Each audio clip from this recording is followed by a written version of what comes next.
이어서 찬송가 524장 갈 길을 밝히 보이심이 찬송하도록 하겠습니다.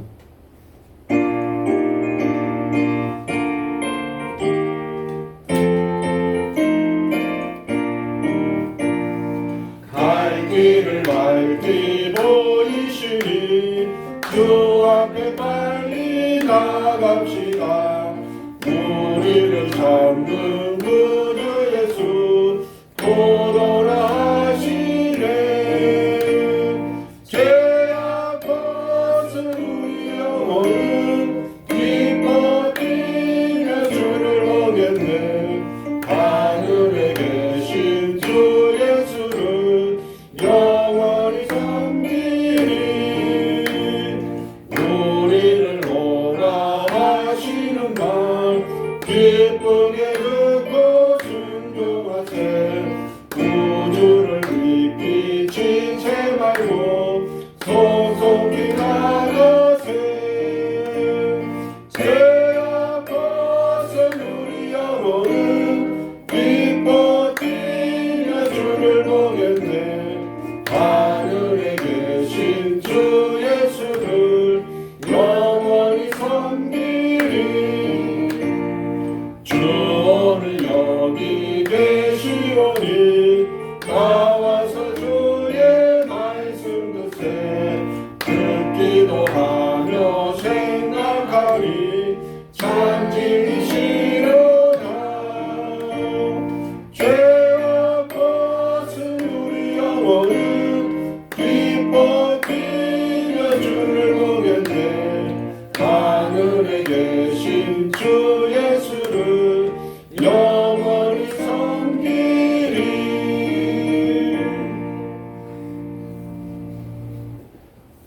사도신경으로 신앙 고백하겠습니다. 전능하사 천지를 만드신 하나님 아버지를 내가 믿사오며 그 외아들 우리 주 예수 그리스도를 믿사오니 이는 성령으로 잉태하사 동정녀 마리아에게 나시고 본디오 빌라도에게 고난을 받으사 십자가에 못 박혀 죽으시고 장사한 지 사흘 만에 죽은 자 가운데서 다시 살아나시며 하늘에 오르사 전능하신 하늘 우편에 앉아 계시다가 저리로서 산자와 죽은 자를 심판하러 오시리라. 성령을 믿사오며 거룩한 공의와 성도와 서로 교통하는 것과 죄를 사하여 주시는 것과 몸이 다시 사는 것과 영원히 사는 것을 믿사옵나이다. 아멘. 찬송가 5장 이 천지가 맘미더라 찬송하도록 하겠습니다.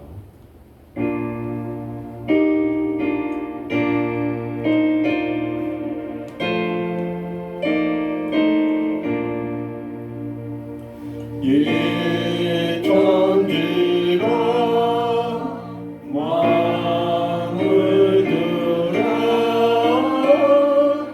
복 주시는 주 여호와 전능성부 성자 성령 찬송하고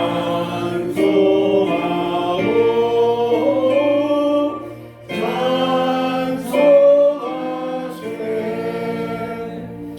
아멘.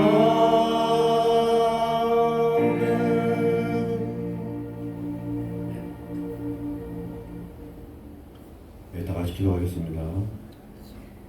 사랑이 많으신 하나님 아버지 감사합니다. 2024년 한 해도 저희들에게 허락하여 주시고 이제 두 번째 주일을 맞이해서 정한 시간에 정한 장소에 나와서 예배드릴 하여 주심을 감사드립니다. 우리가 이 자리를 늘 기억하며 이 자리에 나와 오히려 힘쓰는 주님의 자녀들이 되게 하여 주시옵고 또 이 자리에 나옴으로써 우리가 위로와 평안을 얻게 하시고 감사와 영광을 하나님께 예배드릴 수 있도록 주님이 함께하여 주시옵소서. 올 한 해 살아가는 동안에 하나님께서 함께하여 주셔서 경제적인 문제로 근심하지 않게 하여 주시고 건강의 문제로 염려하지 않게 하여 주시옵고 직장과 가정의 문제로 시험이 되지 않도록 주님 늘 인도하여 주시옵소서. 여호와의 일이 되시는 하나님께서 예비하여 주셨다가 때에 따라 필요에 따라 그 예비하신 것으로 우리의 모든 어려움들을 다 이겨나갈 수 있도록 주님이 허락하여 주시옵소서.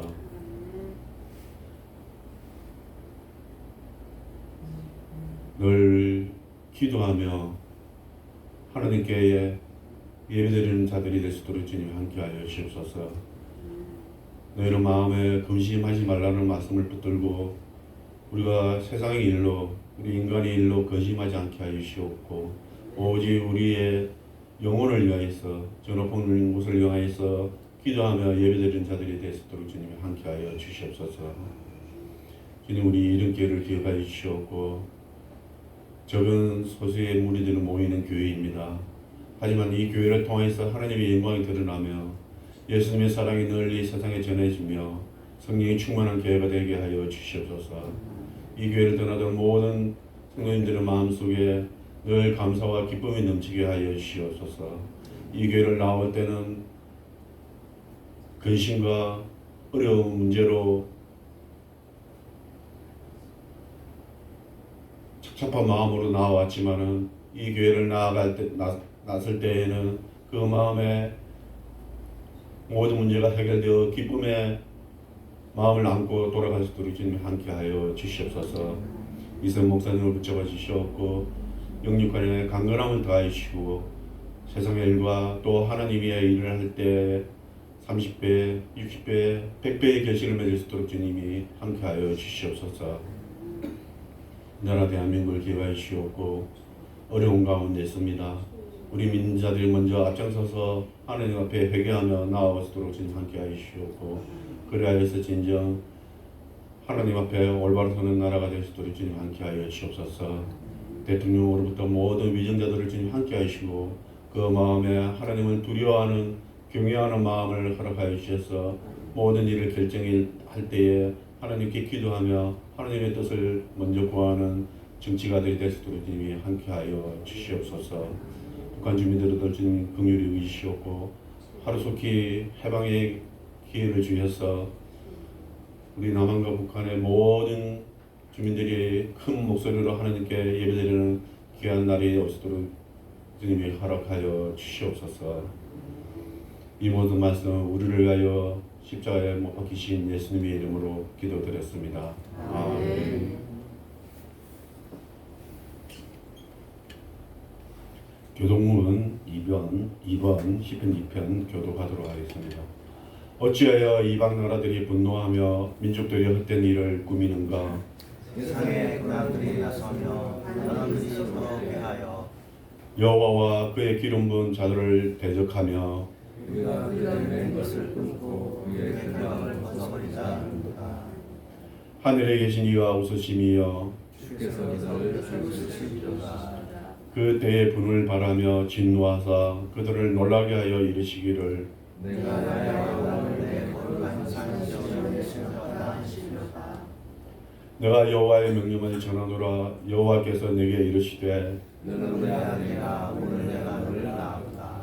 내게 구하라. 내가 이방 나라를 내 유업으로 주리니 내 손가락 간절까지 이르리로다. 아멘. 이 시간 다 같이 합심해서 각자의 기도의 제목을 가지고 기도하도록 하겠습니다. 기도 후에 남성 목사님 나오셔서 찬양도 하시겠습니다.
아버지 감사합니다. 우리가 하나님 예배할 수 있는 은혜를 주셔서 감사합니다. 이 시간 우리 마음속에 소원함을 주셔서 하나님께 간구하게 하시면 감사합니다. 믿음으로 간구의 싸움을 응답하여 주시고 하나님께 감사함이 넘쳐날 수 있도록 도우시기 바랍니다. 이제 예배로 하나님께 나아갑니다. 전심으로 하나님을 찾고 구하게 하시고 하나님을 만나게 하시며 하나님께서 우리 예배를 통해서 홀로 영광 받아 주옵소서. 하나님 은혜를 베풀어 주옵소서. 예수 그리스도의 이름으로 기도합니다.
기도합니다. 아멘.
하나님 감사합니다. 예배가 참으로 소중합니다. 우리의 인생이 참으로 소중하고 나 자신의 이 생명이 참으로 소중한데 이 소중한 시간이 예배를 드리는 이 시간에 와서 보니 인생에 태어나서 예배를 드릴 수 있다는 것의 소중함을 우리가 다 알게 하여 주시고 깨닫게 하여 주시옵소서. 이 덧없는 세상, 풀같이 쓰러져 버릴 세상에서 영원한 것, 하나님을 사모할 수 있고 하나님을 모실 수 있고 그 하나님과 우리가 동행하고 동역하는 그런 놀라운 일들이 이루어지는데 이 예배가 예배되게 하시고 또 이 세상에서 교회가 하나님의 그 거룩한 이름을 잘 드러날 수 있도록 사명을 잘 감당할 수 있도록 저희들이 주님 안에서 최선을 다하고 신실하게 섬기게 하여 주시옵소서. 예수님의 이름으로 기도합니다. 아멘. 네, 오늘은 이사야서입니다. 우리가 진도가 많이 나간 거죠. 그렇죠? 창세기부터 시작해서 역사서를 다 나갔고 그 다음에 시가서 다 나가서 이제 선지서에 들어왔습니다. 이사야서 1장 1절부터 3절까지인데 같이 보겠습니다. 시작. 유다 왕 우시야와 요담과 아하스와 히스기야 시대에 아모스의 아들 이사야가 유다와 예루살렘에 관하여 본 계시라. 하늘이여 들으라, 땅이여 귀를 기울이라. 여호와께서 말씀하시기를 내가 자식을 양육하거늘 그들이 나를 거역하였도다. 소는 그 임자를 알고 나귀는 그 주인의 부유를 알건만은 이스라엘은 알지 못하고 나의 백성은 깨닫지 못하는도다 하셨도다. 네, 리딩 지저스에 있는 내용을 가지고 같이 나누고 있습니다. 준비하면서 보니까 조금 길 것 같아서 지금 좀 속도를 내서 하지만 뭐 너무 지나치지 않게 진행하도록 하겠습니다. 구약 성경에 선지자들이 많이 등장하는데 기록 선지자와 기록하지 않은 선지자 이렇게 보통 구분하거든요. 그래서 그 이사야를 포함해서 말라기까지 자기 이름으로 된 선지서가 있는 분이 16분이 계시고 그 외의 선지자들 중에 가장 유명한 분은 엘리야, 엘리사겠죠. 그런 분들을 포함해서 여러 분의 선지자들이 계신데 그럼 선지자는 어떤 일을 하시는 분이시냐? 이것을 이제 모세와 비교해서 설명을 좀 하려고 합니다.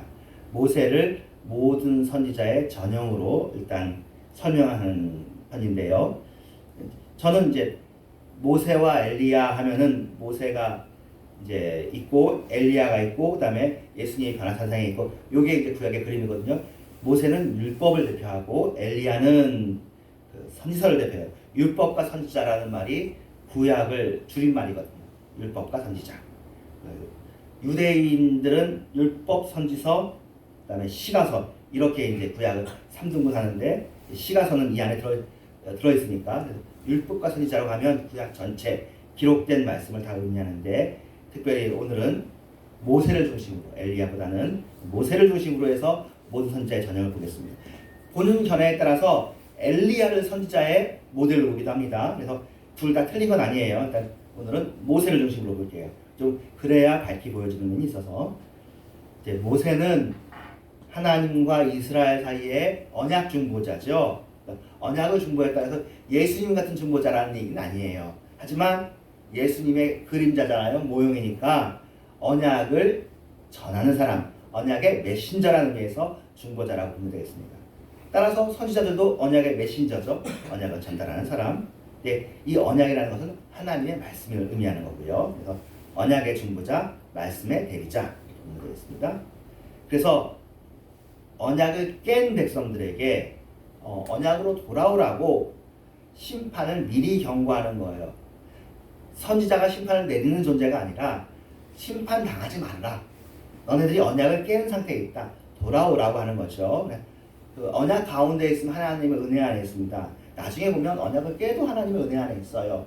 하지만 그래도 언약을 깨고 하나님과의 관계 속에 있는 것이 얼마나 힘들어요. 하나님과의 관계 속에서 언약을 지켜야, 언약이라는 것이 하나님과의 바른 관계인데, 하나님과의 바른 관계에 있어야 우리도 하나님을 대할 때 편하잖아요. 하나님도 우리를 대할 때 그 기쁘신 대로 우리를 사랑하실 수 있고. 그래서 모세를 통하여서 하나님의 말씀이 전달된 게 모세오경, 그리고 선지자를 통해서 하나님의 말씀이 전달된 게 선지서, 이렇게 될 수 있습니다. 그래서 후대 선지자와 모세는 하나님의 말씀을 전한다는 면에서는 다를 바가 없는데, 후대에 이게 참 이런 일이 있으면 안 되는데, 이제 사람이 타락하는 일이 있으면 안 되는데 있는 것처럼 지금도 악이 없어야 되는데 있잖아요. 지금 이런 세상인데 거짓 선지자가 있으면 안 되잖아요.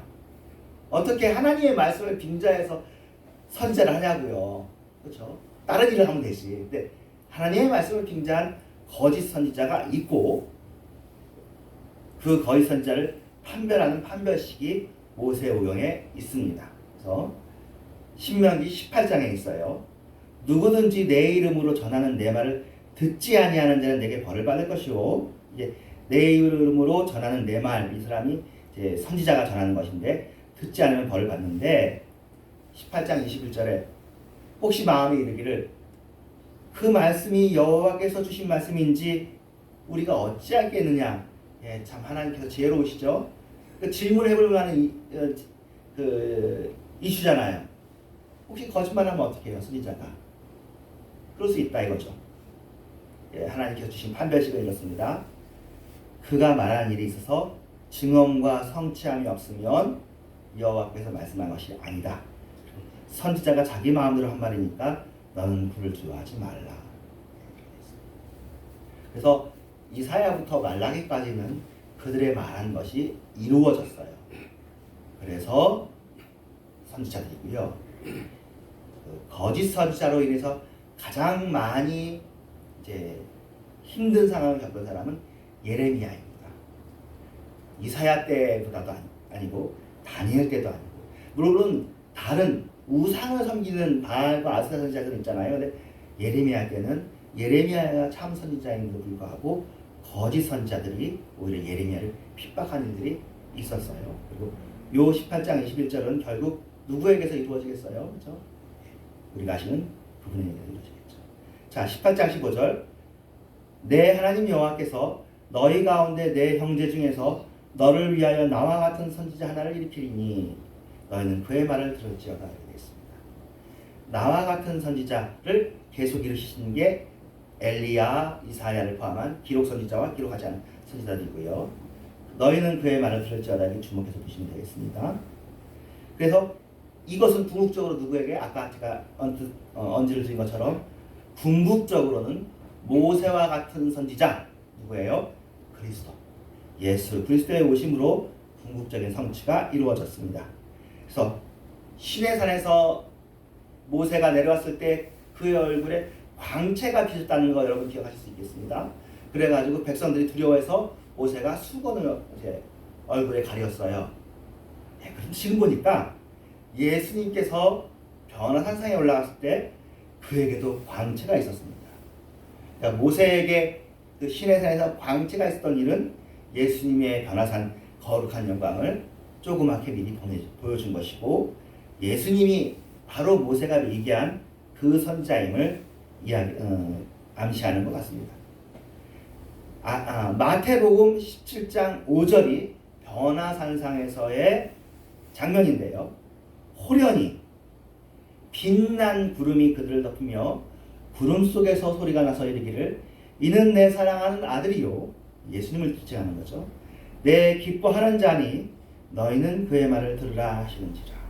내 사랑하는 이요 내 기뻐하는 자니는 사실은 오늘 우리가 성시교독으로 읽은 시편 2장에 나온 내용의 반복이기도 합니다.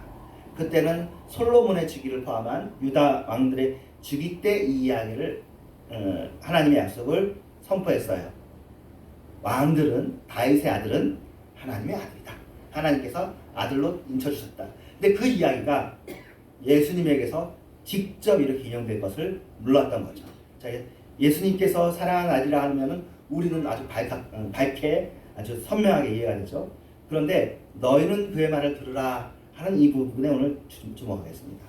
신명기 18장 15절에도 너희는 그의 말을 들을지니라 되겠죠. 누구를? 내 이름으로는 나의 선지자. 마태복음 17장 5절에서도 너희는 그의 말을 들으라. 네, 제자들인데 그의 말을 들으라. 그러니까 예수님께서 그 선지자다. 모세와 같은 선지자, 이사야도 결국 그 선지자인데 예수님을 결국 예표하는 선지자라는 것을 일단 정리할 수 있습니다. 그래서 이것을 뭐라고 설명할 수 있냐면 예언의 성취인데 이 예언보다 성취가 더 큰 거예요. 예언을 할 때는 이 정도까지 예언하진 않았는데 성취가 훨씬 큰 거죠. 모세가 말할 때 정말로 그렇게 될 줄은 몰랐을 거예요. 하나님 자신이 이 땅에 오시는 임마누엘 되시는 것은 예수님이 바로 그런 경우고요. 자, 예수님은 하나님의 말씀과 관계해서 이렇게 설명할 수 있죠. 예수님은 하나님의 말씀의 메신저입니다. 그런데 두 번째로 하나님의 말씀 그 자체입니다. 왜냐하면 요한복음 1장에 하나님의 말씀이라고 예수님의 별명이에요. 로고스, 태초에 말씀이 있으니라 할 때 그 말씀이 곧 예수님이시거든요. 그러니까 예수님이 그 말씀이에요. 하나님의 말씀. 그리고 말씀이 현현화된, 말씀이 인간이 된 경우, 유일한 역사의 유일한 예가 예수님인 거죠. 그래서 하나님의 모든 말씀은 예수님에게서 성취가 되었어요. 자, 이것을 예수님과 엠마오 제자들의 이야기를 통해서 조금 더 설명한다면 누가복음 24장 25절에 엠마오로 이제 두 제자가 가는데 상황은 그렇습니다. 예수님께서 십자가 지시고 장사 지낸 바 되어졌어요. 그러니까 제자들이 흩어졌는데 이제 슬피 가는 중에 부활한 예수님께서 이 두 제자를 부르려고 그 두 제자가 그 당시까지는 예수님인지 아닌지 모르고 지나가는 사람이 설명해 주는 얘기를 듣는 거예요. 근데 이 지나가는 사람이 설명해 줄 때 이렇게 합니다. 선지자들이 말한 모든 것을 마음속에 더디 믿는 자들이에요. 선지자들이 말한 모든 것. 이걸 다 들어야 되는 거잖아요. 선지자들이 설명했고요. 그리스도가 이런 고난을 받고 자기의 영광에 들어가야 할 것이 아니냐 하시고 이에 모세와 모든 선지자들의 글로 모세와 선지자들을 또 이렇게 비교하죠. 둘 다 같은 내용이라는 거죠. 모든 성경에 쓴 바 자기에 관한 것. 그러니까 모세와 모든 선지자에 쓴 글이 이꼬르 뭐하고 같다? 모든 성경이 자기에 관한 쓴 것이다 라고 설명합니다. 선지자들이 쓴 것이 예수님에 대한 것이다 라고 하면서 자세히 설명했다고 얘기하고 그러면 이것을 다시 한번 본다면 선지자들이 가르친 것은 고난과 부활과 영광이었다. 자, 이걸 가지고 오늘 진도를 나갈 텐데 이제 한 10분밖에 안 남았어도 우리가 세 구절을 봐야 돼요. 세 구절. 자, 일단 이사야가 이 말씀을 전한 시기는 그로부터 18년 후에 북쪽 이스라엘이 망할 시기예요. 남쪽 유다는 그 북쪽 이스라엘보다 조금 더 지나가요. 좀 더 버텨요. 그런데 북쪽 이스라엘은 뭐 18년이니까 길다면 길 시간이고 짧으면 짧은 시간이에요. 뭐 18년, 예, 그런 시간인데 남쪽 유다는 그래도 번성하고 있었어요. 왜냐면 우시아 왕이라는 아주 탁월한 왕이 통치하고 있었거든요. 하지만 안 좋은 거는 우시아의 말년 때는 우시아도 눈이 흐려졌고 좀 여러 실수가 있고요. 내부적으로도 종교 지도자들과 정치 지도자들이 타락하고 부패하는 일이 있었습니다. 그래서 조금 위태한 것을 이사야는 좀 눈치채고 있었어요. 지금 상황이 좀 안 좋은데 이렇게 자, 예, 우시아, 요담, 아하스, 히스기야 이렇게 순서입니다. 남쪽 유다의 왕인데요. 나중에 므낫세까지 갑니다. 우시아, 요담, 아하스, 히스기야, 므낫세. 우시아, 요담, 아하스 할 때 이 아하스 이때가 이제 아수르에 의해서 북쪽 이스라엘은 망하고 남쪽 유다도 조금 종속국이 되었어요. 그리고는 그 다음 왕인 히스기야는 개혁을 실시해가지고 아수르로부터 조금 벗어나려고 믿음도 다시 회복하려고 그렇게 했습니다. 그런데 아수르의 새로운 왕인 사네립이 아주 강력한 왕이어서 유다를 침공했어요. 그래서 위태한 일이 발생했습니다. 그런 다음에 히스기야는 뭐 자신의 생명은 연장을 했지만 히스기야의 아들 므낫세가 왕위에 올랐을 때에는 완전히 아수르의 종속이 되어졌고 심지어 므낫세는 아수르의 신들에게 자신의 아들을 번제로 드릴 정도로 아주 나쁜 일, 인신제사라는 게 최악으로 나쁜 일인데 그 일을 저지를 정도의 사람이 되어졌고요. 그런데 유다가 망한 건 아수르에 망하는 것이 아니라 나중에 바벨론에게 망합니다. 이 앞의 상황이 보여지는 거죠. 예측이 됩니다. 그리고는 예루살렘은 더럽혀질 것이고 회복할 수 없이 무너질 것인데 이사야는 소망과 회복의 메시지를 전합니다. 총 66장 안에서. 그래서 39장까지는 이제 하나님의 백성을 향한 경고의 메시지를 주고요. 그래서 흔히 여러분 자주 들으셨을 거예요. 구약 39장, 신약 27장 이런 것을 이사야가 이렇게 어떻게 하다 보니까 우연이긴 하지만 도움이 되는 거죠. 이사야의 후반부 40장부터 66장까지는 위로와 회복의 메시지를 주십니다. 그런데 오늘은 짧은 시간이지만 최선을 다해서 6장, 40장, 53장을 볼 텐데 6장은 어떤 내용이냐? 이사야가 소명받는 부분이에요. 40장은 무엇이냐? 39장까지의 경고의 메시지를 이제 마무리하고 이제 위로의 메시지를 시작하는 부분. 그리고 53장은 성경에서 이만큼 유명한 장이 몇 개 없죠. 고난의 종 메시아에 대한 내용을 보겠습니다. 6장에서 이사야는 성전을 방문하다가 하나님의 부르심을 받고 환상을 보는데 환상을 오늘 짧게 엑기스로 설명한다면 세 가지가 이사야를 놀라게 한 거예요. 뭐냐면 하나님이 얼마나 위엄이 있으신 분이신가, 하나님이 얼마나 거룩하신 분이신가, 하나님이 얼마나 영광에 가득한 분인가를 보여주고 있습니다. 구약에서 하나님을 이렇게 선명하게 잘 드러내지 않아요. 모세가 본 하나님의 모습도 이렇게까지 장엄하거나 위험하거나 거룩함을 드러내지 않습니다. 그런데 거룩하다 하면서 완전히 압도를 당하는 하나님께서 등장하시는 모습이 나와요. 만군의 여호와여 그의 영광이 온 땅에 충만하구나. 그래서 이사야는 자신이 하나님 앞에 설 수 없는 입술이 부정한 자임을 깨달아요. 화로 당하여 망하게 되었구나. 나는 입술이 부정한 사람이구나.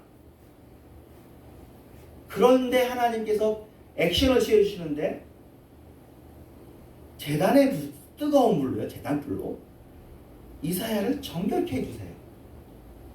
하나님의 거룩을 보여주니까 이사야가 엎드러졌어요. 화로 나 망하게 됐구나. 나라가 망하는 게 둘째가 아니고 내가 망하게 됐구나 하는 게 내가 너를 쉽게 해준다. 이렇게 얘기합니다. 그러니까 이사야는 자신을 하나님께 헌신합니다. 어떻게 합니까? 내가 여기 있습니다. 나를 보내주세요. 아주 전개가 극적이죠. 바로바로 진행되죠. 하나님은 이런 얘기를 해주세요. 이사야에게 너는 가서 유대 백성에게 말씀을 전할 텐데 유다 백성은 그 말씀을 안 들을 것이다. 깨닫지 않을 것이다 라고 얘기해 주는 거예요. 이거 참 드라마에서도 이런 드라마가 어디서 신이 이야기하고 선지자가 전하는데 들으라고 얘기하는 이야기인데 안 들을 것을 알면서도 선지자를 보내겠다. 이게 하나님의 메시지인 거예요. 듣기는 들어도 깨닫지 못할 것이다. 보기는 보아도 알지 못할 것이다. 그러면 어떻게 될까요? 결국 안 들었으니까 그에 합당한 결과를 맺겠죠. 사람은 원인에 따른 결과를 가지고 있다. 하지만 하나님께서는 이사야에게 이 이야기를 먼저 주시는 이유가 소망을 주려고 하거든요. 6장 13절이 여러분 요새는 구루터기 신앙 자주 얘기하지 않지만 저희들이 어렸을 때만 해도 구루터기 신앙 그런 얘기를 많이 했는데요. 결국 그 산의 나무가 베일같이 다 베일 거래요. 한 그루도 안 남기고 다 베일 거래요. 이 어찌 이렇게 황폐하게 되었는가 생각이 날 정도로 다 베어질 건데 뿌리까지 뽑는 건 아니라는 거죠. 나무 구루터기 있잖아요. 요거 남는 것처럼 남은 백성들이 있을 것이다. 그리고 이게 이제 사실 죽은 거잖아요. 근데 죽은 나무가 아니라 뿌리가 살아있으니까 살아날 것이다. 그래서 구루터기 신앙이라는 게 예전에 우리가 어렸을 때 들었던 얘기들은 그런 걸 거예요. 일제치 하나 이럴 때 사실은 신사참배도 하고 교회가 완전히 뭐 박살나고 6.25도 있고 그랬거든요. 그런데 끝까지 남은 사람들이 있었고 우리들도 여러 가지 세상의 풍파에 우리가 다 휩쓰여진 것처럼 보였지만 뿌리가 남아있으면 나중에 소망이 있어서 살아날 것이다. 그런 얘기를 하거든요. 부르터기란 말이 이사야에 나옵니다. 거룩함이 의로움이 완전히 멸절되지 아니하고 살아있을 것이라고 소망하죠. 그래서 이사야 6장 소명의 장에서는 모든 것이 끝난 상황. 그러니까 왜냐하면 하나님께서 말씀을 전해도 듣지 않을 정도로 마음이 완악한 사람들에게 결국 그들의 결론은 뻔합니다. 끝났습니다. 아무리 말해도 안 들을 겁니다. 귀가 막혔어요. 하지만 그래서 멸망당하는데 멸망으로 끝이 아니라 멸망당한 이후에 소망이 있을 것이다. 그런 얘기를 주세요. 예, 아주 소망 자체가 이 세상 소망은 확률을 근거로 한 소망이잖아요. 뭔가 근거가 있어야 우리가 소망을 가지죠. 엄두가 있어야 소망을 가지는데 근거가 없는 소망, 완전 그루터기만 남아있는 그 그루터기가 근거죠. 영광스러운 소망이에요. 하나님께서 함께 하시니까 이루어지는 거룩하고 위험에 가득한 하나님의 소망을 보여주십니다. 그 이후로 39장까지 슬프고 비참한 심판의 경고를 주신 이후에 40장의 위로의 메시지 주실 때 이런 식으로 주십니다. 너희는 위로하라, 내 백성을 위로하라. 이렇게 시작합니다. 니움이라고 하는데요. 위로하라. 하나님을 저버린 백성이고 심판받을 거예요. 이사야 당시에는 아직 심판이 예고되어 있는 것이지 받지 않았어요. 근데 받은 다음에 소망을 미리 얘기하는 거예요. 한참 뒤에 얘기하죠. 근데 핵심은 여전히 내 백성이라는 거죠. 내 말을 안 듣는 사람. 귀가 막힌 백성이지만 그래도 내 백성이라고 부르시면서 그들을 돌보고 품으신다. 이게 40장 내용의 핵심입니다. 그들은 하나님을 저버렸지만 하나님께서 그들의 관계를 회복시키실 것이고 그들도 하나님께 돌아올 것이다. 지금은 안 듣지만 나중에 돌아올 것이다. 기다리자. 그리고는 어떤 메시지를 주냐면 회복을 선포하는 왕의 길을 광야에서 외치는 자의 소리가 예비할 것이다. 광야에서 외치는 자의 소리는 여러분이 신약에서 세례 요한으로 우리가 들었고요. 회복을 선포하는 것은 그들이 돌아올 것이에요. 왕의 길을 수축하라. 왕이 예수님을 의미하는데 그 왕의 길이 선포될 것이다. 이스라엘에 다시 다윗의 왕이 올 것이다라는 소리가 들릴 거라고 얘기합니다.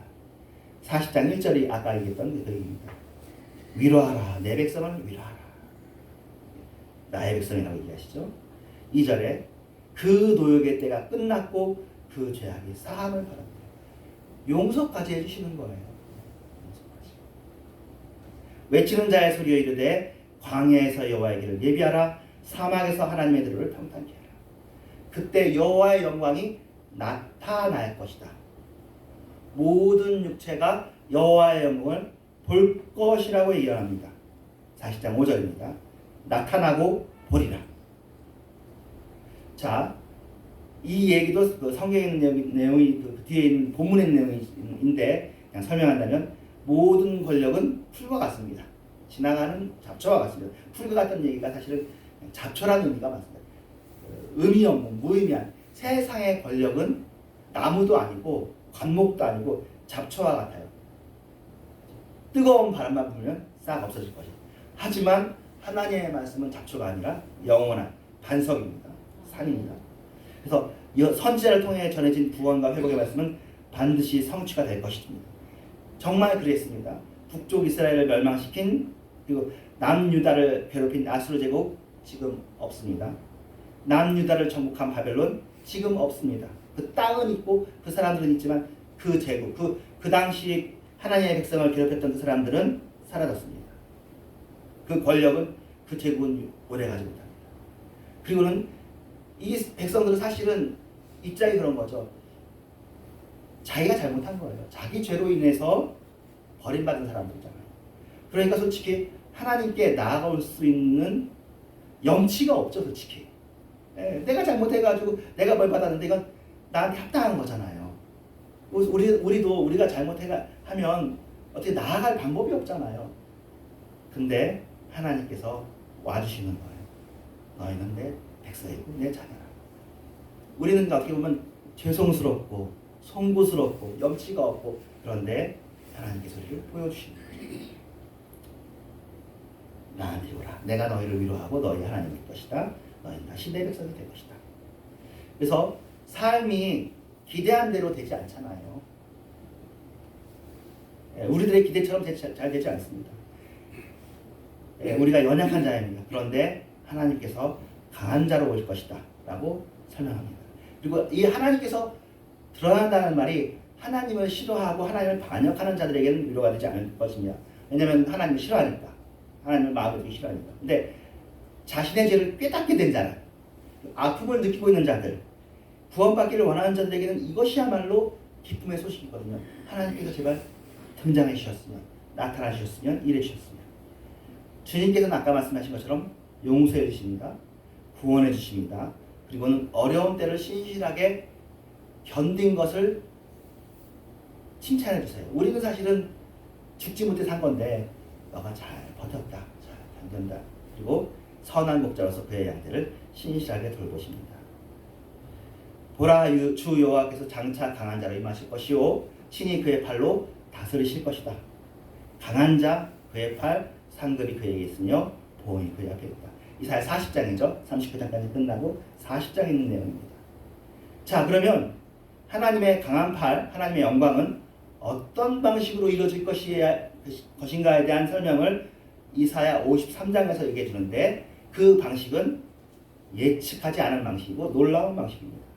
왜냐하면 고난받는 종으로 그 방법을 이루시기 때문입니다. 죄와 사망을 이기시는 여호와의 승리는 순종의 종이 백성을 대신하여 고난받으심으로 이루어지는데요. 이 종은 최종적으로는 높이되고 존귀하게 될 것이지만 그건 나중의 일이고, 지금 현실로는 너무나도 끔찍한 고난을 당하고 있습니다. 그리고 상처를, 너무 치명적인 상처를 입었습니다. 왜 이 종은 이토록 고난을 받아야 됩니까? 그 이유가 바로 우리들 때문입니다. 그가 찔림은 우리의 허물 때문이고 그가 상함은 우리의 죄악 때문이라. 그런데 하나님은 이 고난과 고통을 왜 기뻐하시며 이런 일을 있게 하시나요? 그리고 이 종은 왜 이런 고난을 견디고 있습니까? 왜냐하면 부활의 소망이 있기 때문에. 고통이 마지막이 아니라 고통을 견딘 이후에는 다시 살아나게 됩니다. 그는 부활하여서 자신의 의로움을 입증했고, 그 스스로 부활한 것도 아니에요. 하나님께서 그를 부활시키셨는데 그 의로움으로 많은 이들을 의롭게 만들었습니다. 그러니까 그 이사야 53장에 자신의 수고를 만족스럽게 여긴대요. 내가 이렇게 수고했는데 무익한 것이 아니라 유익하구나, 많이 구원받았구나 라고 알고 기뻐한다고 써있습니다. 이 말씀이 그리스도인 것을 지금 우리는 너무나 잘 알고 있죠.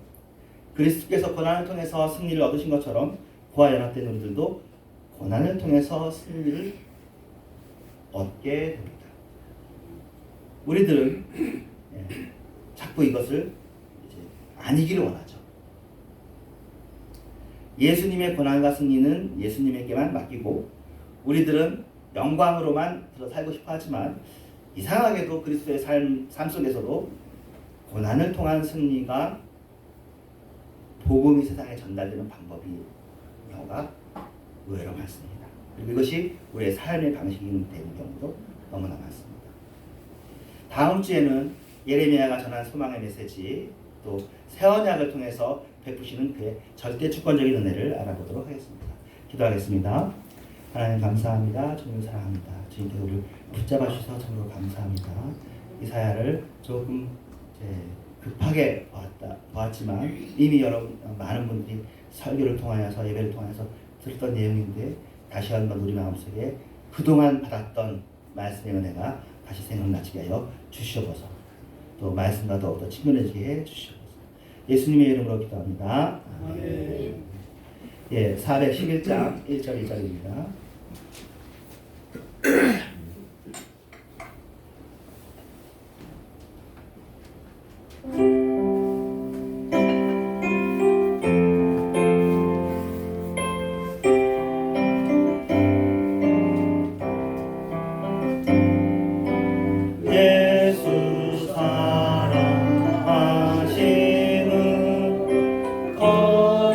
거룩하신 말이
들게 하셔서 감사합니다.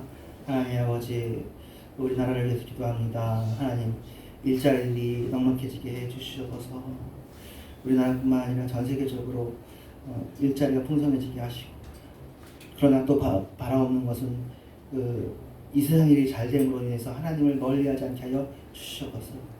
스스로 교만하지 않게 하여 주시옵소서. 지금 이렇게 어려울 때일수록 주님을 더 알게 하시고, 또 주님께서 복 주셨을 때 하나님 안에 겸손하게 나아가는 저희들 되게 하여 주시옵소서. 저희들의 가족들과 자녀들도 주님께 올려드립니다. 하나님, 그들이 좋은 직장을 얻게 하시고, 그 직장에서도 그들의 동료들에게 유익을 끼치고, 주님 안에서 인정받게 하여 주시옵소서. 예수님의 이름으로 기도합니다. 아멘. 하늘에 계신 우리 아버지, 이름이 거룩하게 여기시오. 나라의 마옵시며 뜻이 안에 들어진 것 같이 땅에서 들어지이다. 오늘 날에게 양식을 주옵시고, 우리가 우리에게 죄 지은 자를 사하여 준 것 같이 우리의 죄를 사하여 주옵시고, 우리를 시험에 들지 말게 하시고 다만 악에서 구하소서. 내게 나라와 권세와 영광이 아버지께 영원하시옵나이다. 아멘. 때같이 한 지금은 교회 머리 되신 예수 그리스도의 은혜와 하나님의 사랑하심과 성령님의 감화 감동하심이 이 자리 위에, 우리 모두들의 미래 위에, 주님의 다시 오심 위에 이제부터 영원토록 함께 계실지어다. 아멘.